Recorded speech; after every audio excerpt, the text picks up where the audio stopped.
Vampiros e lobisomens são criaturas que existem no imaginário e no folclore dos seres humanos em diversas culturas, desde a Europa até aqui na América do Sul. Mas se eu te disser que existe uma lenda que talvez fale sobre vampiros que não seriam realmente uma lenda, mas sim criaturas que realmente viveram por aqui e seriam talvez uma raça aí próxima dos seres humanos, porém híbrida com morcegos.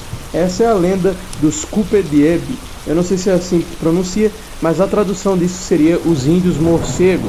É contado que no sertão de São Vicente existe a montanha Morcego, e nela existe uma grande caverna com uma entrada que levaria aonde seria o covil dessas criaturas, esses Cúpede, que seriam seres que tinham uma forma ali humanoide e com asas de morcego.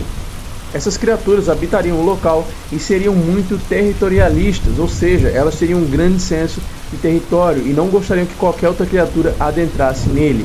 O que acontece é que um índio estava caçando e ele teria pego um animal ali naquela região. E enquanto ele dormia, após ter feito sua refeição, o que acontece é que os Cúpede voaram e esmagaram ele com seus machados e destruíram seu corpo. E o que acontece é que depois que se passou muito tempo e esse índio não voltou à sua tribo, os seus parentes e amigos foram procurá-lo e encontraram ali poucos dos seus restos que sobraram, pois boa parte tinha sido destruído e devorado por essas criaturas. E eles não descobriram, quem fez aquilo, pois não tinha nem como eles encontrarem aqueles animais, eles nem sabiam que aquele tipo de criatura realmente existia. E passou-se muito tempo e os índios então começaram a evitar aquele local, pois eles acreditavam que ali talvez existisse alguma criatura. Até que então, 2 caçadores e um garoto decidiram então acampar naquele lugar, para tentar descobrir o porquê que os índios que viviam naquela região tinham tanto medo. Uma parte talvez por curiosidade e outra talvez por duvidarem que aquilo ali fosse só crendice dos índios. E o que acontece é que eles começaram a ouvir vários e vários cantos vindo de dentro da montanha, como se fosse ali um coral. O menino então ficou com medo e tentou se esconder e tal, e os 2 homens começaram a ficar curiosos, o que será que estaria acontecendo? Quando eles saíram para observar, o que acontece é que as criaturas apareceram e acabaram pegando os 2 caçadores. O garoto conseguiu escapar e voltou para aquela aldeia dos índios que disseram que não era para eles irem. E ele contou então o que eles viram. Os guerreiros daquela aldeia, então cansados, decidiram então se juntar. Então eles se juntaram com mais 4 aldeias para saírem juntos e destruir essa raça de Cúpede ou morcegos índios. Eles chegaram então na rocha do morcego e ocuparam logo ali a sua entrada, cercando o local e amontoando lenha. Enquanto isso, os outros procuraram fazer uma volta para alcançar a janela da caverna. E era muito difícil, porque eles teriam que escalar uma grande altura e tal, então para eles seria muito difícil, um lugar muito íngreme. Mas eles conseguiram chegar lá no topo. E eles colocaram fogo então, bem na pilha de madeira que estava fechando a entrada de baixo. O que fez com que então os morcegos voassem e saíssem pela abertura superior. Só que eles não conseguiram pegar essas criaturas. As flechas que eles atiraram simplesmente não foram rápidas o suficientes.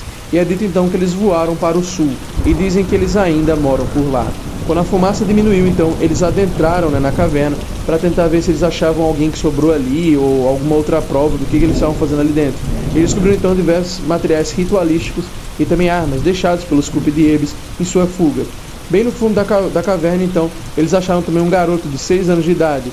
De início, eles queriam então matar o garoto. Só que um dos índios falou então que era melhor criá-lo e levar ele com ele, para talvez tentar extrair alguma informação, descobrir mais sobre aquelas criaturas. Eles levaram então a criança de volta para a sua aldeia. Enquanto voltavam para a sua aldeia, eles decidiram descansar um pouco, já que agora a ameaça dos morcegos já não era mais real, então eles podiam fazer uma pequena pausa na jornada. Ao se deitar, eles notaram que aquele garoto, ele não se mexia, ele apenas ficava olhando para o céu e chorando. E o que acontece então é que eles tentaram fazer com que ele dormisse, perguntaram se ele estava com fome, alguma coisa assim, mas o garoto não respondia, só chorava. Então eles pensaram que talvez aquele não fosse necessariamente um choro por causa de saudade das pessoas que viviam com ele, mas sim porque ele estava com sono e não conseguia dormir. O que aconteceu então foi que os índios montaram ali para ele uma espécie ali de puleiro, como se fosse para um pássaro assim, improvisado numa das árvores, e colocaram o garoto lá. E o que o garoto fez foi isso mesmo, ele se pendurou e dormiu igual um morcego. Eles pensaram então que era muito curioso que dentro da caverna realmente não tinha camas, o que mostra que esses seres humanos híbridos com morcegos, eles dormiam iguais aos animais mesmo, eles se penduravam no teto das cavernas para dormir como morcegos. O garoto então dormiu calmamente nessa posição e não fez mais nada durante a noite.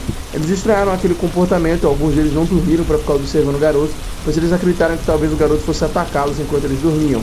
Depois de acordar pela manhã, eles levaram o garoto de volta para sua aldeia. E o que acontece é que esse garoto não conseguiu viver muito tempo junto dos índios. Ele morreu com poucos dias que chegou lá. Mas antes de falecer, o garoto ele cantava uma música estranha. Eu vou falar o que ele cantava aqui, mas eu não sei se está certo, porque, enfim, né?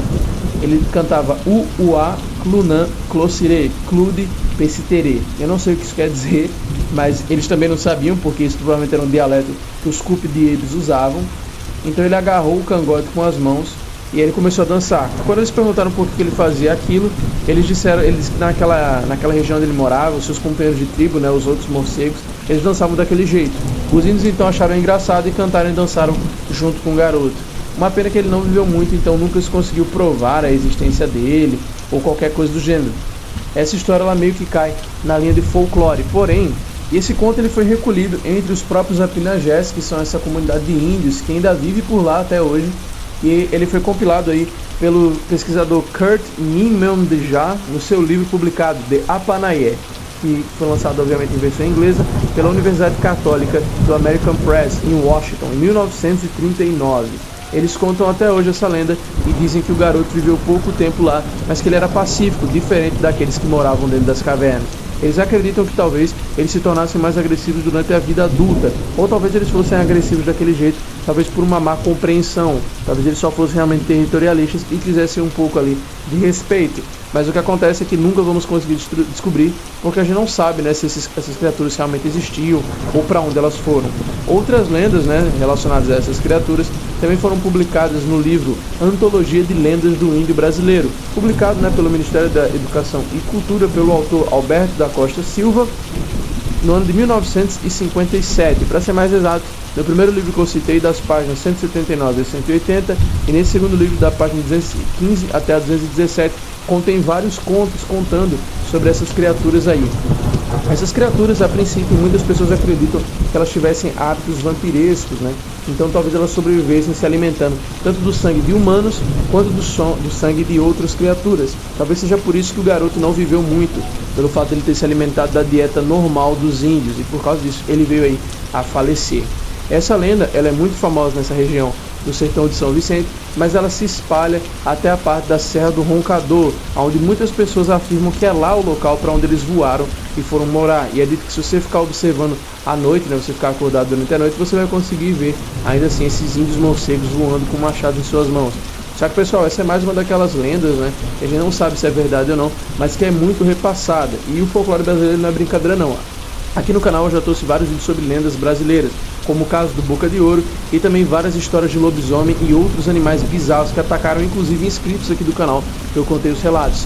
Tem uma playlist aqui no canal da série Terror e Chuva, que é onde eu conto essas histórias aqui, com essa trilha sonora de chuva tal no fundo, para dar um clima mais ambiente de terror mesmo.